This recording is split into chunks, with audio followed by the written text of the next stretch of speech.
And our first guest, our inaugural guest, is Harold Adams, class of 1961. And Harold, I know that you are a distinguished alum, which is the highest award that is bestowed upon a graduate here, and you're also an outstanding alum from the College of Architecture. How did you, class of 1961, go from the son of a barber and seamstress in little old Palmer, Texas, you're a graduate, 7 in your high school class, That's right, to leading RTKL, a global leader in design, architecture, and planning around the world? How'd that happen? Well, it happened one step at a time. I've been very fortunate throughout my career in that I had some wonderful mentors. Here at Texas A&M, I had Professor Ed Romanick, who encouraged me in about my third year to get out of Texas, to get some experience elsewhere, and assisted me in finding a job, a summer job in New York City. So I worked the summer before graduating in New York City. So let me stop you right there. So one of our C's is courage. For a kid from a small town Texas in that age, did it take some courage to go to the New York City from here? Well, I'm amazed at the courage my parents had to allow me to go. And yes, a classmate of mine wanted to do the same thing, and the two of us drove to New York City over spring break and hit the pavements in New York City, interviewing in firms, and each of us found a job in New York. So what I'm hearing is that innately you were a risk taker. Yes. And that's probably served you well in your career. Served me well, taking chances, stepping outside the box. So tell us what you do in New York and how some of these C's, perhaps competence, comes into play.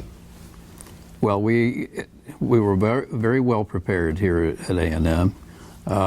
We were in an office where we were doing primarily hotels, and they had a group of summer interns from various universities around the country, especially Northeast, with Cornell represented, Harvard, MIT, and the University of Pennsylvania. It ended up that I was one of the few that could really draw. So the strength that I had and the ability that I had developed here at A&M in drawing, I ended up helping to put together presentations for major hotel projects around the world. I remember that summer that we worked on 5 hotels in Pakistan, and it was to be presented to the president of Pakistan while he visited the United States. And that was a very important project that I worked on, and I did the drawings for it. So there's one of the C's, the competence. What about working with a team? Always working in a team, working with senior architects, working with the owner of the company. One of the things that I often tell students in my lectures here at Texas A&M is the importance of maintaining relationships, and especially if you leave a job, to always leave on a friendly basis, and to go and speak to the owner when you're leaving and explain why you're leaving. So it was developing those relationships that have served me throughout my career from the very beginning. So one of our C's is also collaboration. Right. So you learned that here, I presume, in the studio, and then you're really thrown into it in New York. Yes. It was working in teams here at Texas A&M on projects, team projects, very, very important.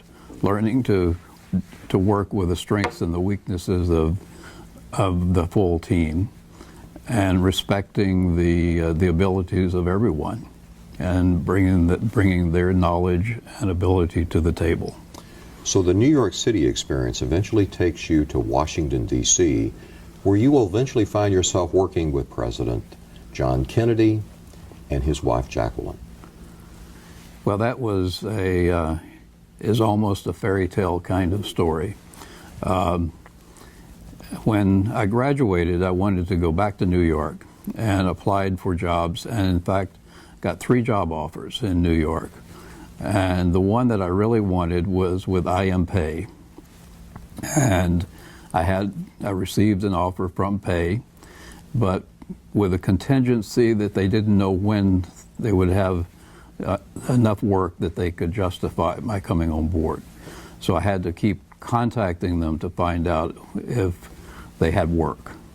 It was a slow time in the economy for him, and kept putting me off. So I decided after graduating to go back to where I worked the summer before, and where I had a standing offer to rejoin, and wait for the Pei job to open up. That resulted in my getting a call first from Mr. Romanick, who was the legendary dean legendary dean of Texas A&M, and at that time he was the assistant dean at Columbia University in New York. And he said, "Harold, would you be interested in working in Washington, D.C.?" And I said, well, I've been there once. And on the way to New York, we stopped in Washington, D.C., because we drove up, and we stopped in D.C. and found it very interesting, a beautiful city. And I'd always been interested in politics, and had just voted for President Kennedy in the election, my first time to vote. Mm-hmm. So I was excited about the opportunity of just a job in Washington, D.C., still not knowing what the project was about. It turns out that one of the individuals that had interviewed me at IM Pei's office was changing jobs and was going to work in Washington, D.C., and had been challenged to put together an office quickly to do a major project. He couldn't tell me the name of the project or the location of the project because it was still in negotiation. But I talked to him. Mr. Romanick said, ask for $10,000 a year in salary.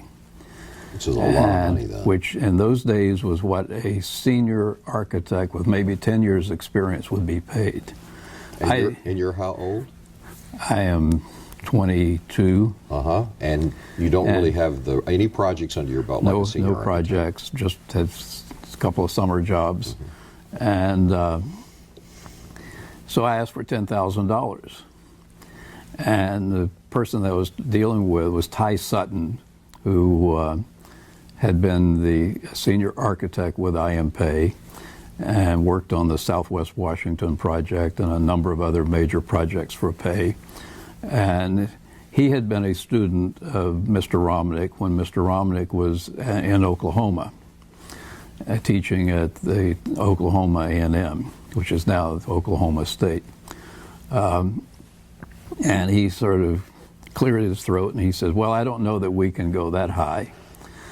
But he came back with an offer of $8,500, $8,500, which was still unbelievable. It was about double what most of my classmates were paid.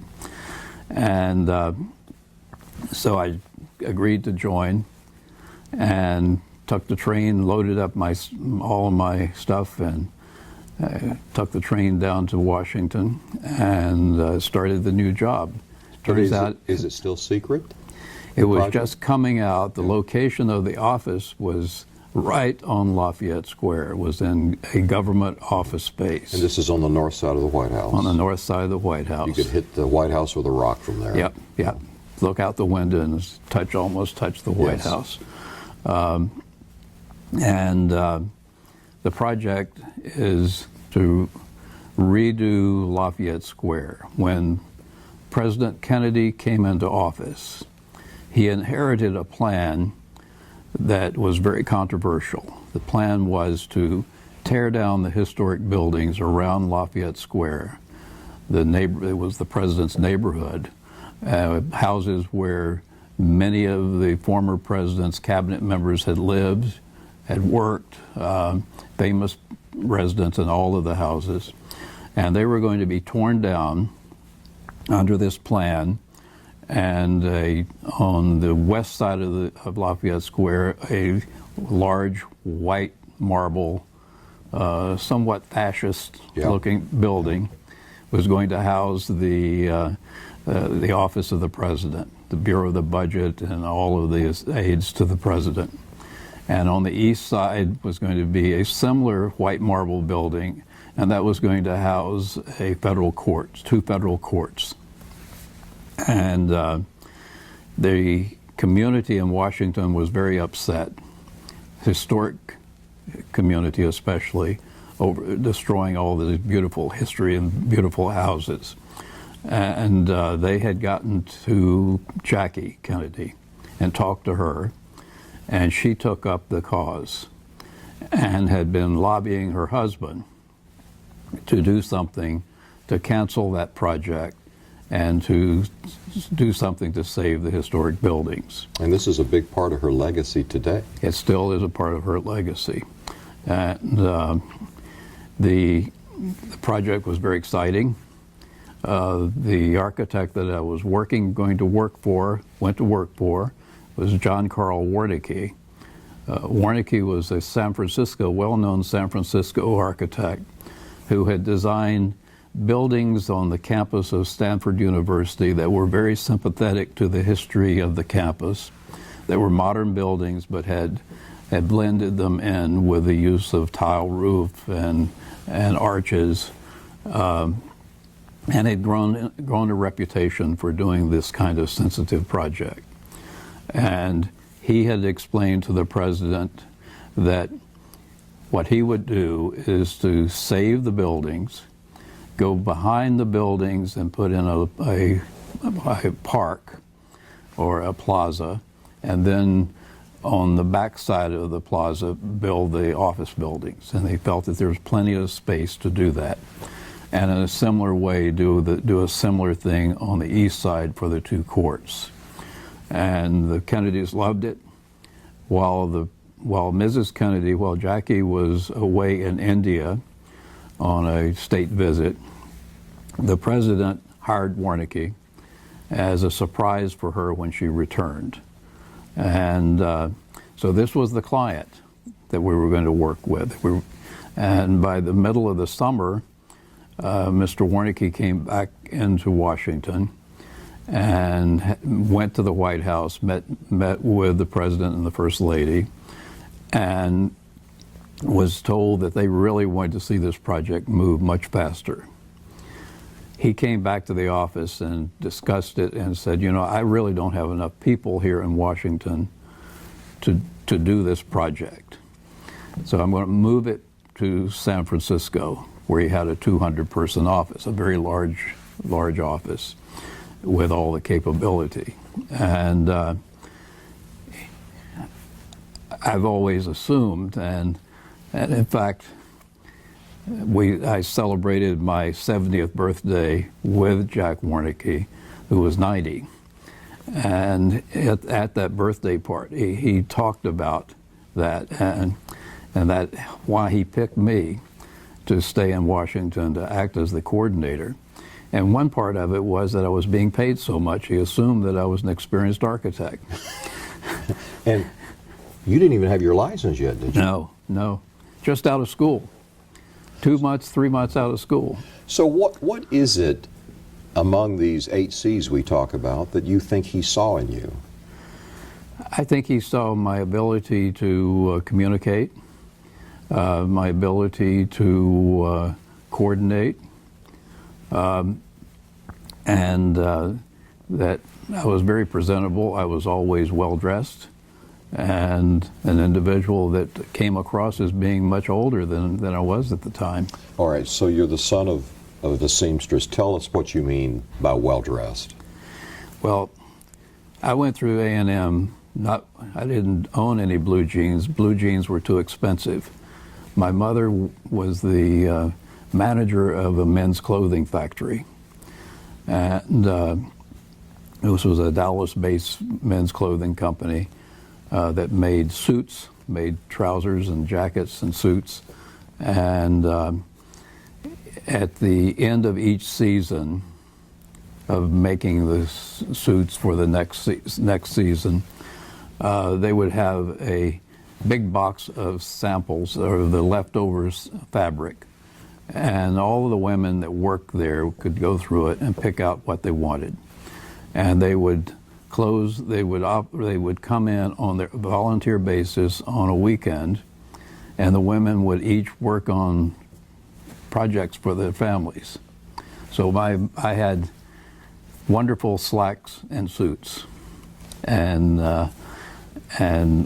sport coats that were all made in this factory, and they were cost $1 or $2, whatever the cost of the piece of fabric was.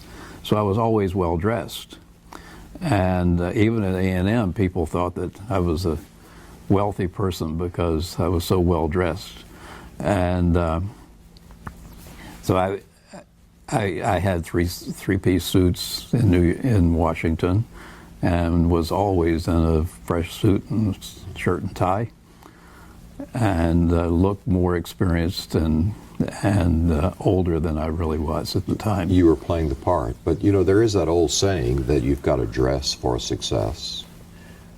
What do you say to young people today about how they should think about that and their appearance, how important it is to their success and rising in a company? I give a lot of lectures here at Texas A&M these days, and there's one class that I'm in my 8th year of giving 2 lectures, and that's Rodney Hill's class on the global culture and ethics. And I emphasize in that the being prepared to dress. And I said, I recognize that we're much more casual in the workplace today than when I graduated and started working. But you must be prepared. You must have a jacket and a coat and be prepared to be very presentable and to go to presentations. If you're not prepared, your boss is not going to take you. I gave a lecture about 2 years ago to the construction science students, the whole student body. And I look out at the audience, it was in February, and they all looked dressed to go hunting. Camouflage jackets, camouflage baseball caps, and work boots. And I had a coat and tie on, and I said, you know, as I opened the lecture, I recognize that I'm maybe another generation and maybe a little stiff, but I'll take my coat and tie off if you'll take your caps off. I turned around, took my coat and tie off, laid it on the table, and turned back to the podium, and all the baseball caps had been taken off. And to this day, the professors all say, how in the world did you do that? We can't get them to do it. But I emphasized even to them, I said, you want to dress as the boss, be prepared to go to an upper management meeting and not go to work always looking like you're a workman or laborer. Yes. And even though most of the time you're going to be out in the field, be ready to go to a more important meeting. So be prepared for leadership. Be prepared. So eventually on the Lafayette Square project, you find yourself working directly with the First Lady. Yes.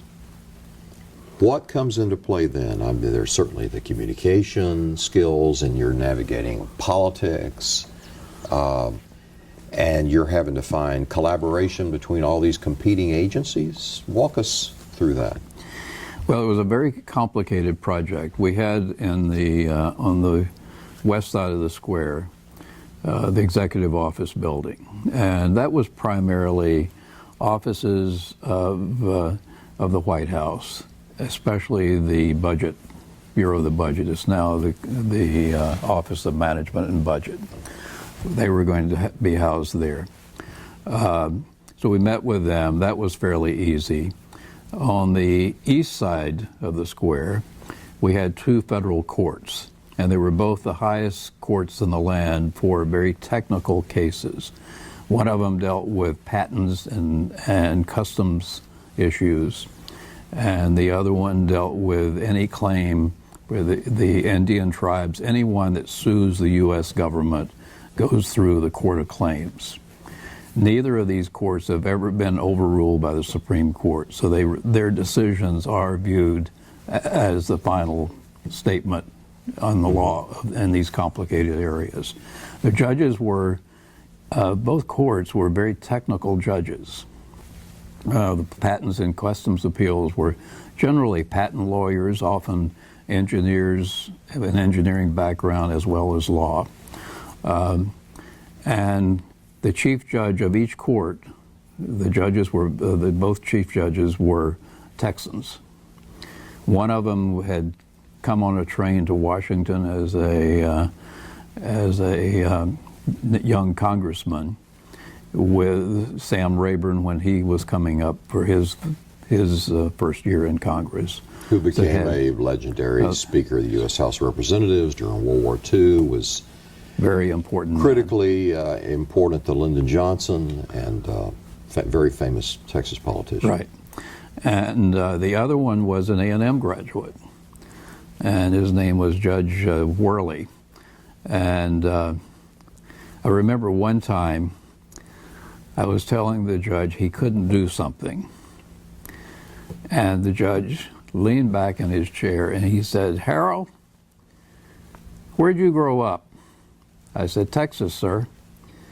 He said, "Where'd you go to school?" I said, "Texas A&M, sir." He said, "Didn't they teach you then that you never say you can't do it?" I've always remembered that. It's been a wonderful lesson. And you apply that in your practice? I have applied that in practice. Well, this is a project that the President and the First Lady, they bless it.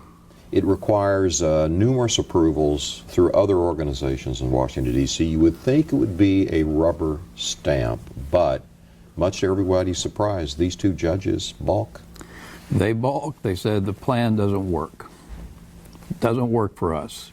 The building is just not functional. So I told my boss, and here's an area of courage, is stepping forward. It's like, how do you learn to swim? Someone throws you in the water and you swim. I told him, I said, he was off partying at the White House that weekend.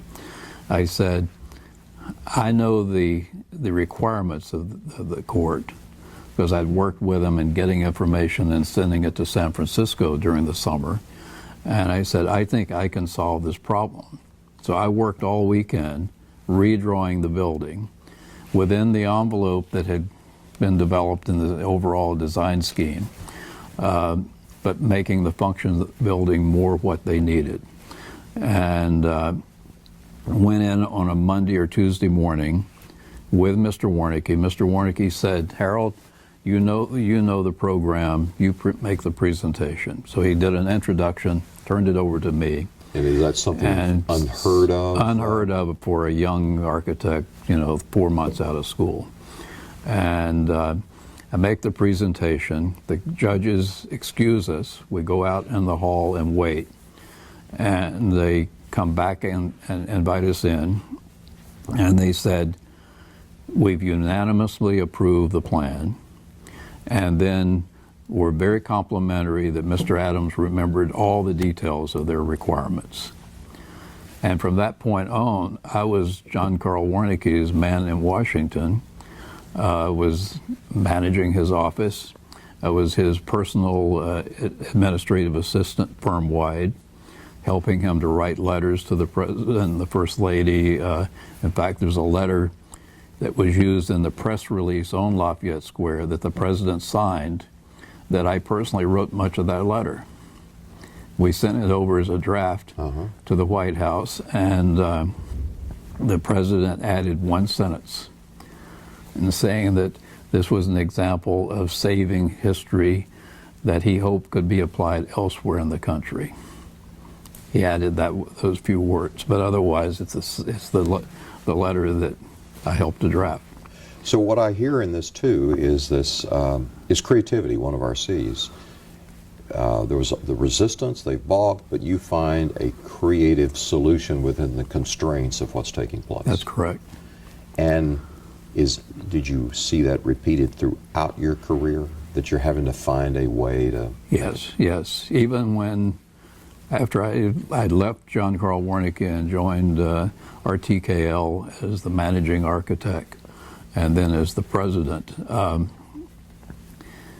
there were times when we were going after chasing an important project that it took some creativity and putting together the team, getting the right people together, and I took some bold moves at times. And we were going for a major redesign of the Johns Hopkins University Hospital in Baltimore, one of the most prestigious university hospitals in the country. And I decided that there was one firm that could beat us at this, and they would want to affiliate with a local architectural firm because they needed a local firm. So I preempted them and went and got that local firm to join our team. And I blocked the major firm. So it's creativity, whether it's in marketing or in the design, is creativity and putting together the right team, putting together the right people. One of our C's is competition. So you were also with a competitive edge you were always on. Yes, yes. I think you're born with it in Texas to have a competitive edge. And it was, I presume, key to success in growing the firm. Yes, yes. Before we kind of take your journey through the firm of our RTKL, at some point in Washington, you actually collaborate with the president on the design of his library, yes. President Kennedy. Yes. This was in May before he was assassinated in November. He was going to have as his guest in about a week the Harvard Board of Overseers for dinner at the White House. And he wanted to ask them for a site for his presidential library. And he asked us to do an assessment of various sites. And he said, whatever you need in the federal government, whatever support you need, it's yours. And I'd been working on the Lafayette Square project with the people over at General Services Administration, and I knew that they had photo labs, they had drafting, they had everything you needed for a big presentation.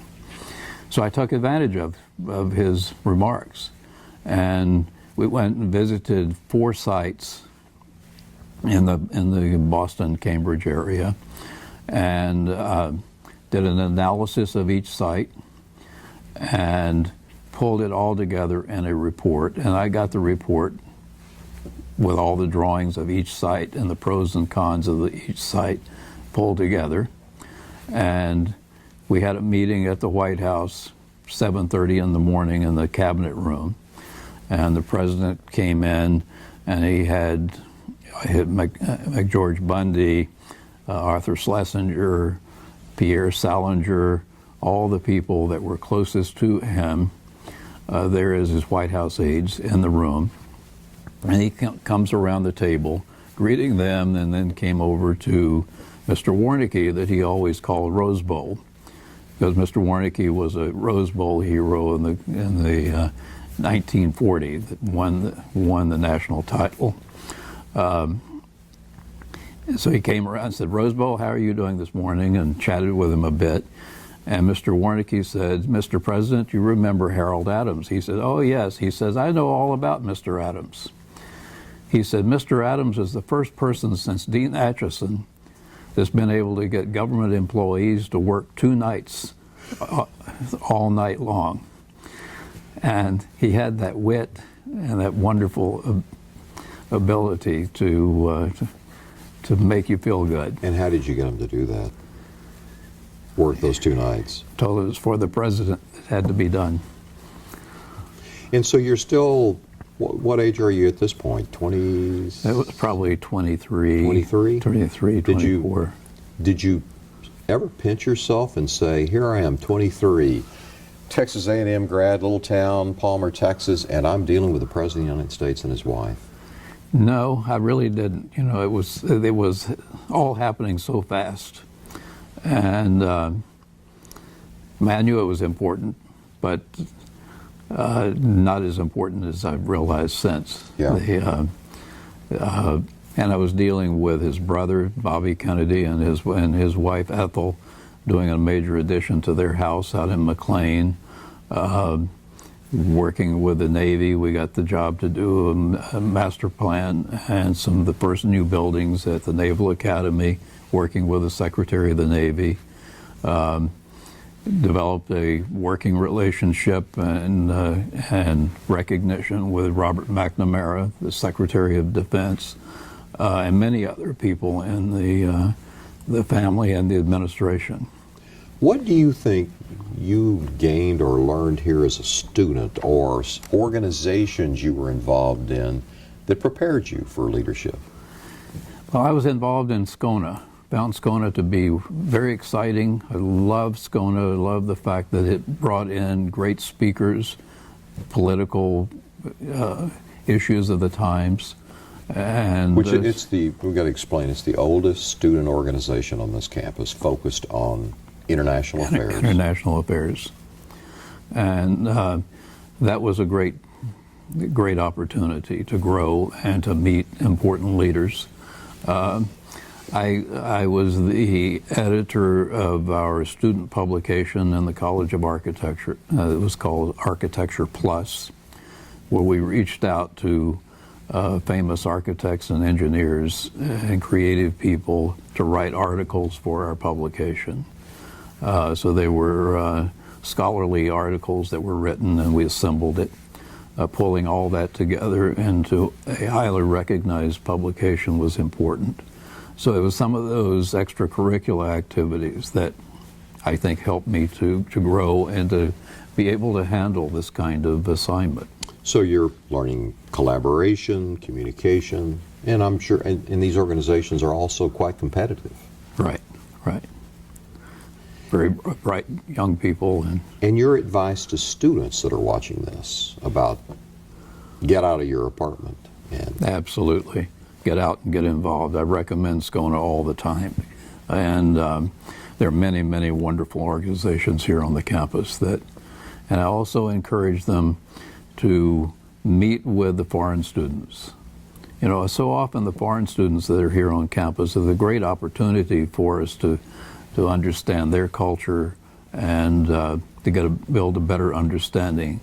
And if we don't reach out to them, then they will stay among themselves. And I see that on the campus that various foreign students really are more and more are sticking to themselves and not becoming a part of the overall campus community.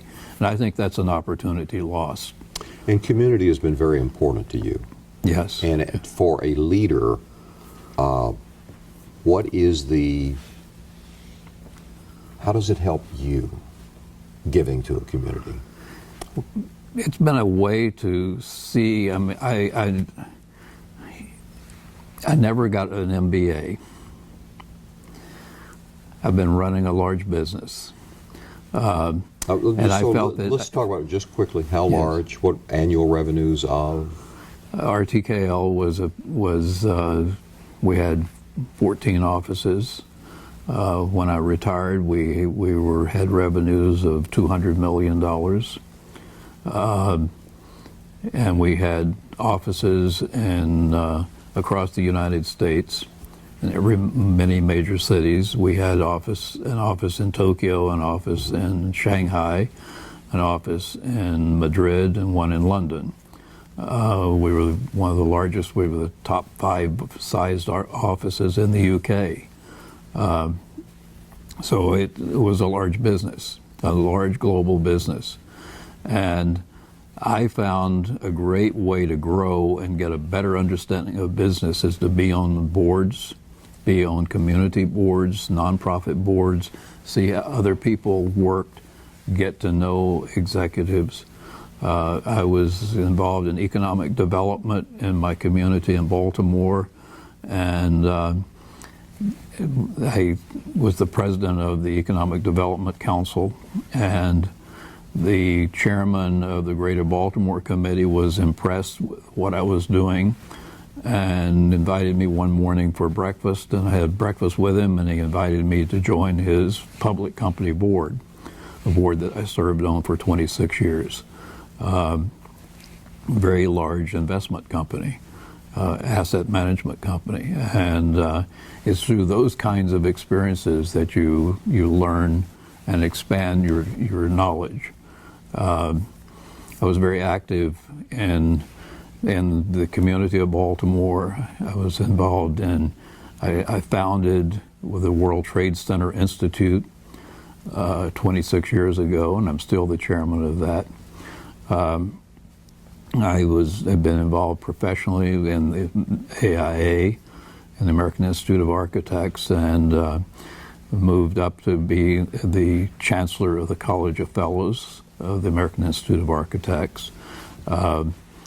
And I founded and chaired for some 17 years an organization of the largest architectural firms in the country called the Large Firm Roundtable.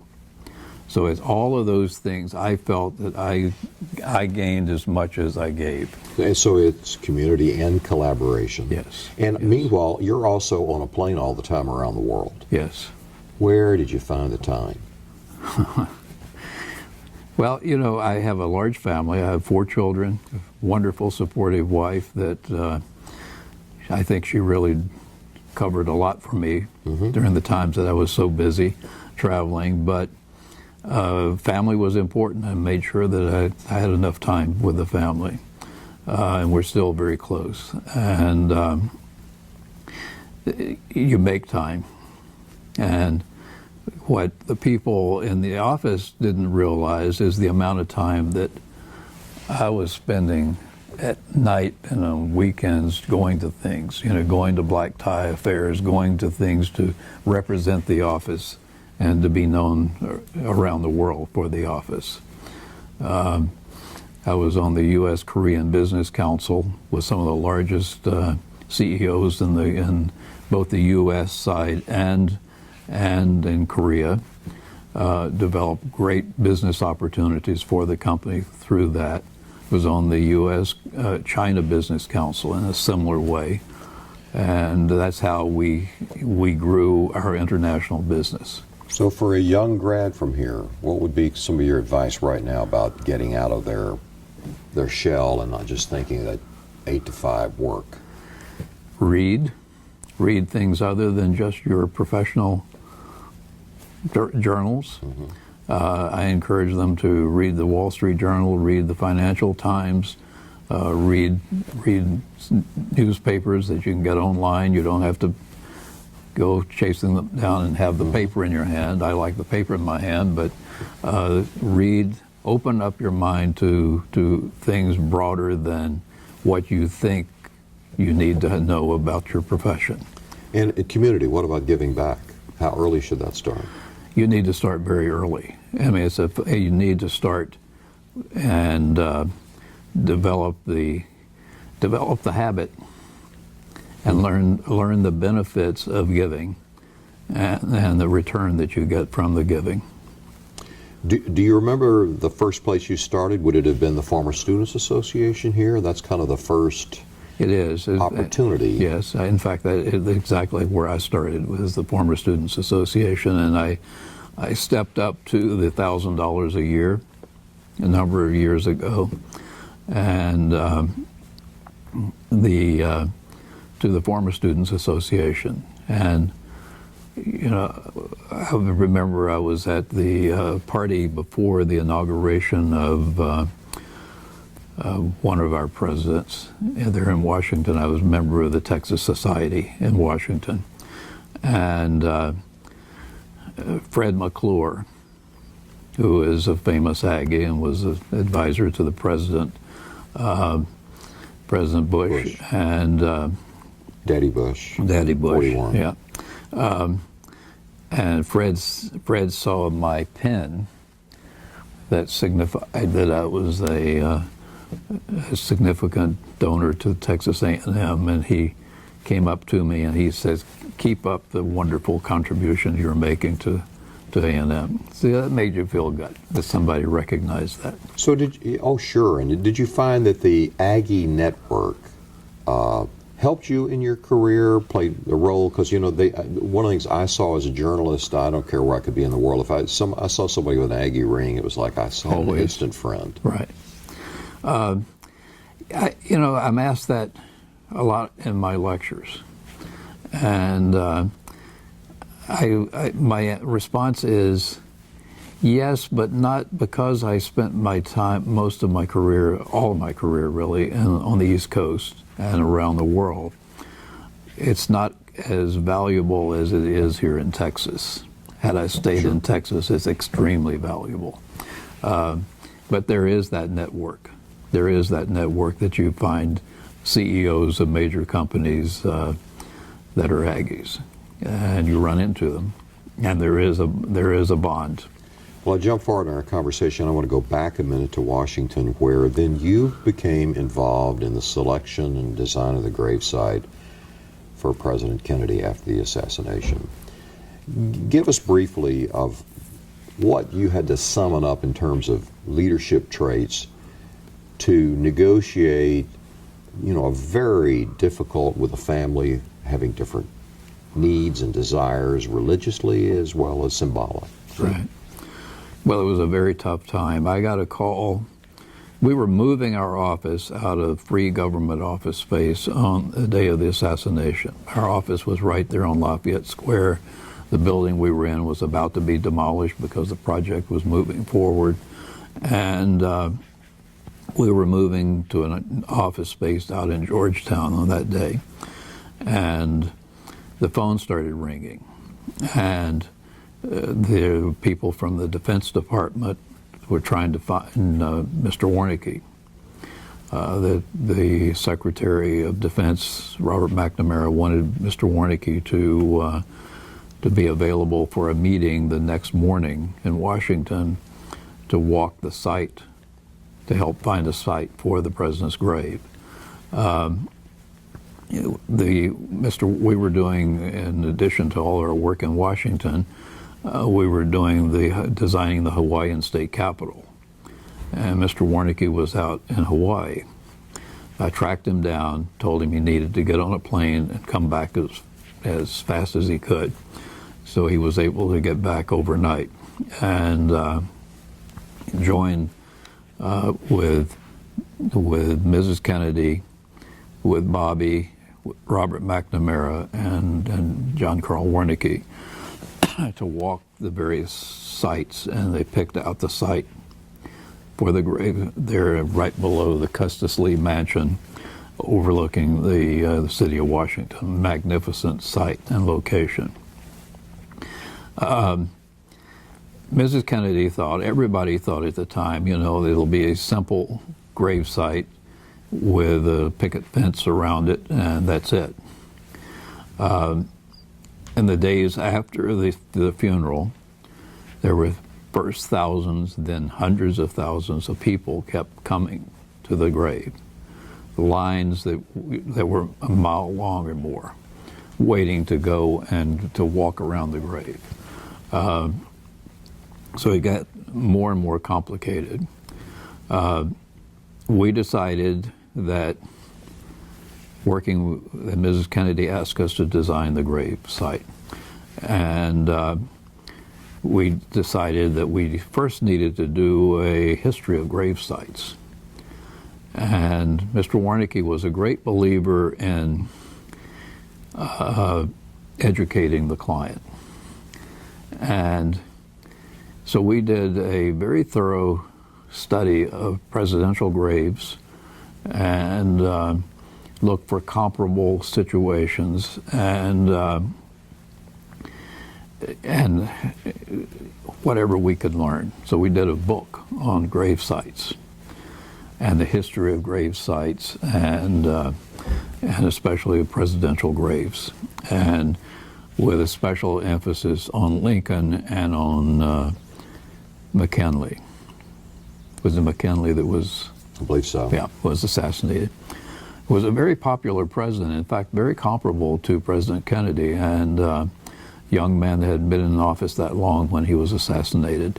And so we used all of those. We wrote up a big book, and we got it in the hands of the family and the key people, the advisors to the president, to bring them all up to speed. And then we started doing analysis of the site. And we had, first Mrs. Kennedy came in for a meeting, and there was a problem with the site and with where the grave was, where he was initially buried, and that the hill is very steep behind it from the mansion, the big Custis Lee mansion that comes down, and it's a very unstable hill, and subject to landslides, and so we had to recommend that we needed to move the grave further down the hill, and when the final grave site was built, was finished. That was a very sensitive meeting, and Mrs. Kennedy, broke down and cried. It was very emotional. Then we had Bobby Kennedy come in, and he was very close to his brother, and he was the Attorney General at the time, and again he broke down and cried. I do remember if it can be amusing, that Mr. Warnke was making the presentation to Bobby, and Warnke was afraid of Bobby. And I had a good relationship with Bobby because I was working on the addition to his house, and I was out at his house almost every day checking on the construction, and it developed a personal relationship with him. And Mr. Warnke was making this presentation, and he said, we don't want to move the grave up this hill any because it's full of deadheads. That's a engineering term of devices that are put back in the hill to hold the hillside. Yes. But then he realized, this is a Arlington cemetery. Yes. And he quickly had to try to get out of that box with Bobby. And in fact, Bobby started crying, and it was just very emotional. So you found yourself dealing with a lot of competing differences in the family of what the shape of the gravesite would take. Tell us how you called upon Robert McNamara, the Secretary of Defense, and what your thinking was and what led you that way, and you were able to resolve it. Well, because of the emotion, we found that we were running up quite a bill for our services, and didn't have a way to be paid. And so I suggested to Mr. Warnke, I said, Bobby plays tennis with Bob McNamara every morning at his house. He comes, McNamara comes by the Kennedy house, and they play tennis. I said, I think we should go talk to Bob McNamara. So we set up a meeting, and he was Secretary of Defense. We go over to the Defense Department, and that great office in movies of, the Secretary of Defense's office, and meet with McNamara. And he was a very sharp, he had been the president of Ford Motor Company. He was known as a real whiz kid. He quickly analyzed it and said, you're right. He said, the family should not be responsible for paying for the huge numbers of people that are coming to the site. That's the American taxpayers that should pay for that. And he said, this is it's part of the Army. The Arlington Cemetery is the Army. And he said, you should work that out with the Secretary of the Army, whose name was Steve Ailes.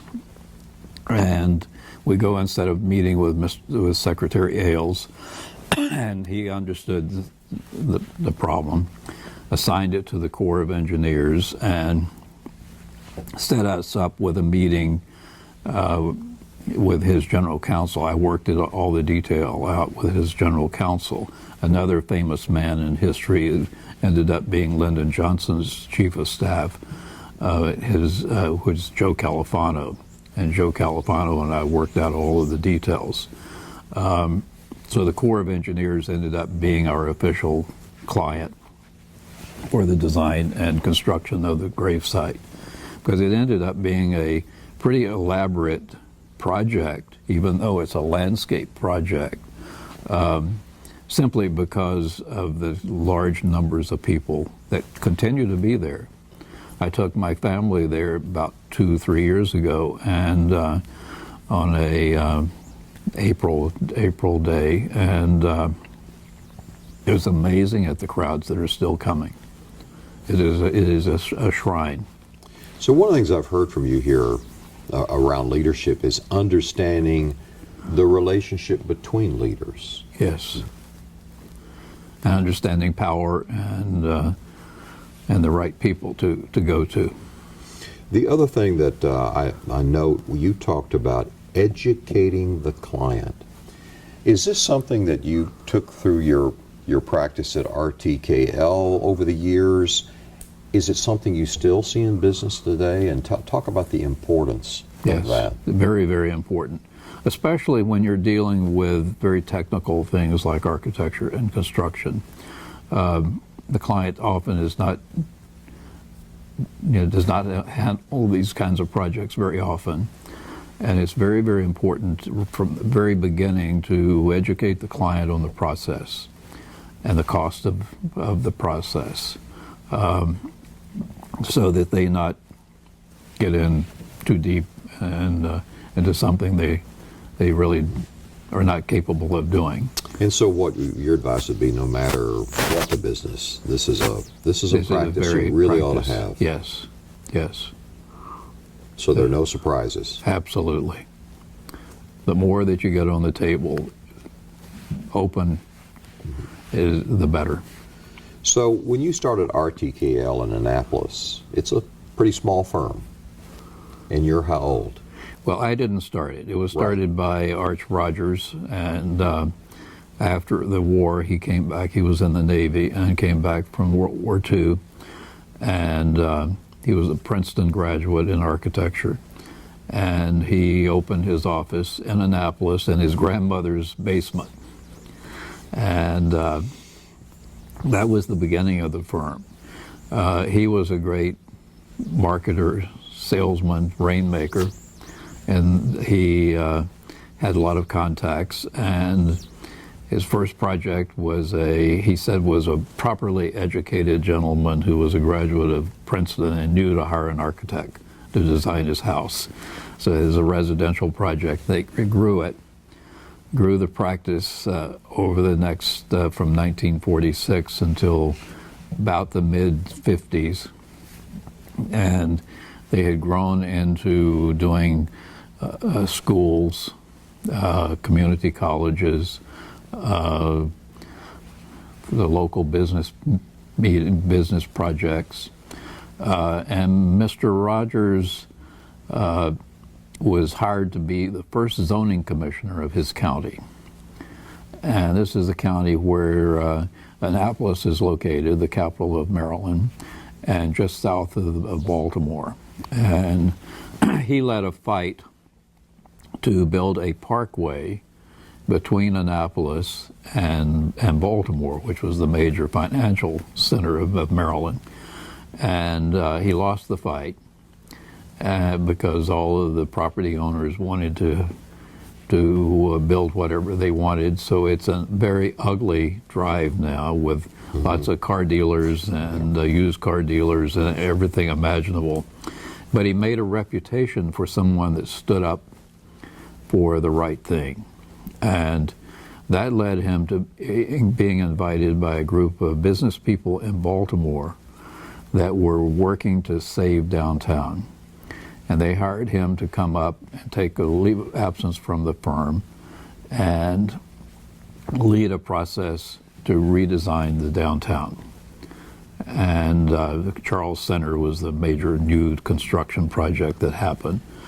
So it was a firm that had been in business since 1946 and was growing in its urban design and its downtown planning projects, but struggling from a business standpoint. And they approached me to come after I'd been with Warnke 5 years. And so you're now, what, 27, 28? 27 or 28. And they approached me to come join them to manage the firm. They had tried business MBAs and people that did not understand the profession, and they heard about me and the work I had been doing in Washington with Warnke, and wanted me to come in and as a professional, as an architect that understood architecture, spoke the language, but they could also manage, and to be the manager. So I joined them in 1967. So the firm's 20 years old by then, and it was about 40 people. And I joined them as the managing architect. And they gave me the time to analyze things, gave me full access to everything. And I realized that this was a firm in trouble. I realized that I'd made a mistake, I thought, of leaving John Carl Warnke, who was grooming me to be his managing partner, and to come with this firm. And in fact, I'd hired someone from Warnke to come to work for us, and he walked in the door, and I said, I think I've made the biggest mistake of my life, because this firm is really screwed up. So it took some courage to stay. It took some courage to stay. It took some courage.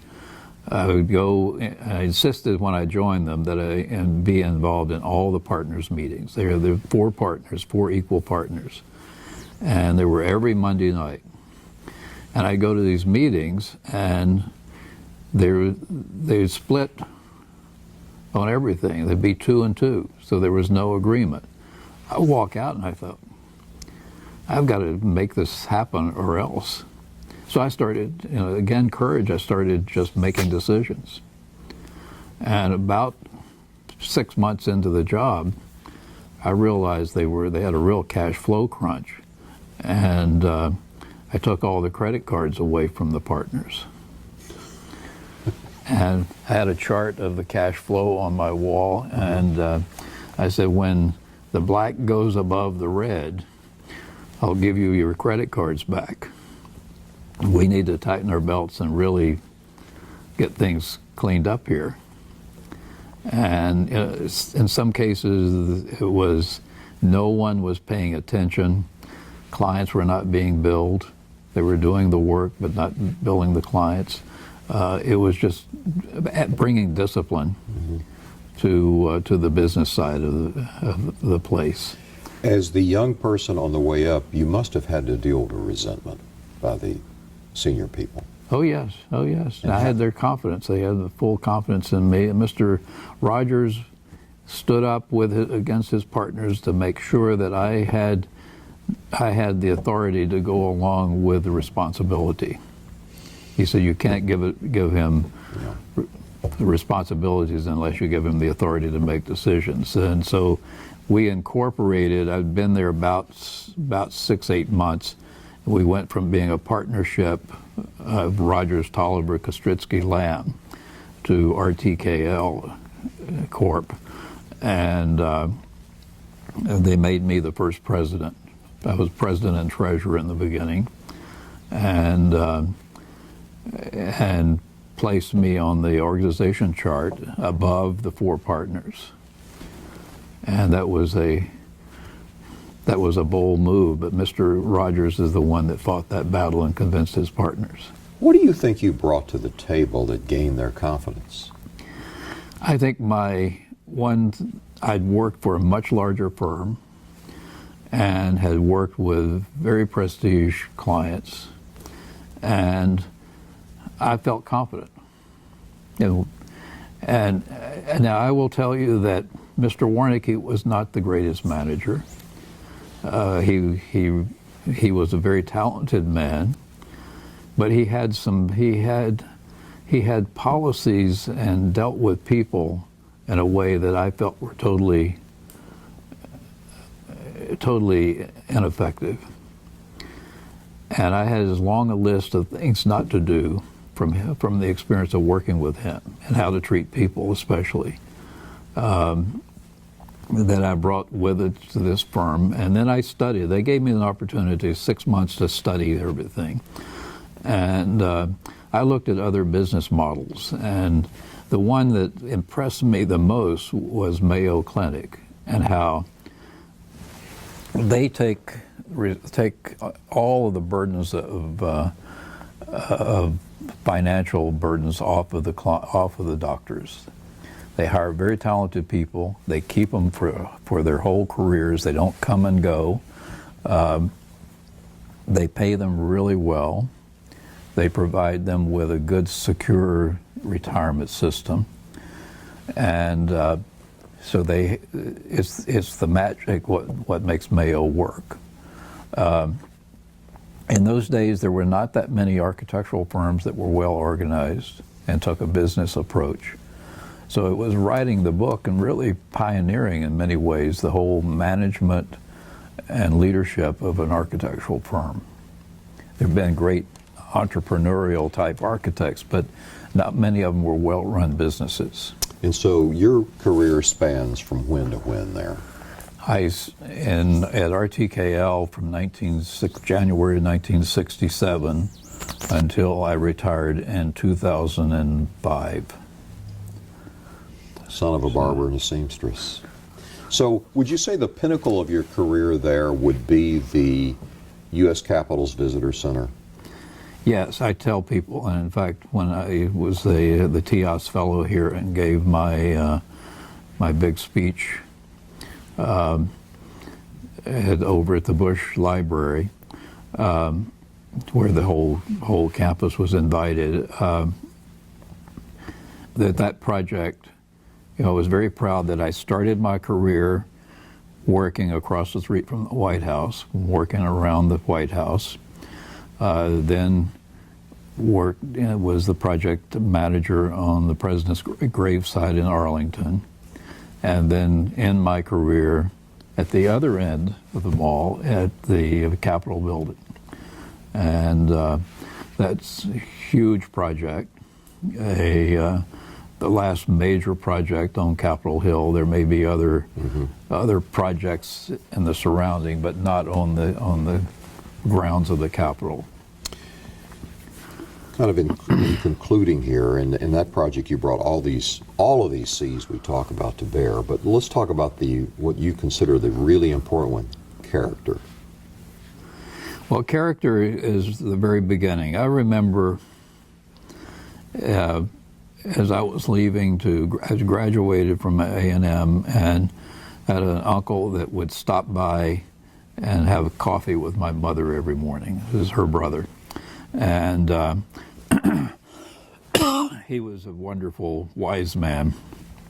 And he's told me, he said, as you go off to New York, he said, just remember, always remember that your word is the most important thing.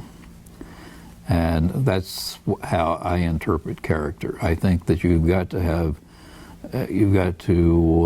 do what you say. When you make a promise, you've got to live up to it. And if you follow those principles, then business people will trust you, and you will grow. Your business will grow. Harold Adams, thank you for joining us for the first edition of Aggie Profiles in Leadership. And I hope that if you like what you've heard here, you need to share it in social media, tweet it, Facebook it, and tell your friends about it and put it on LinkedIn. And we hope to see you again with the second edition. I'm Robert Riggs, class of 71. Thank you.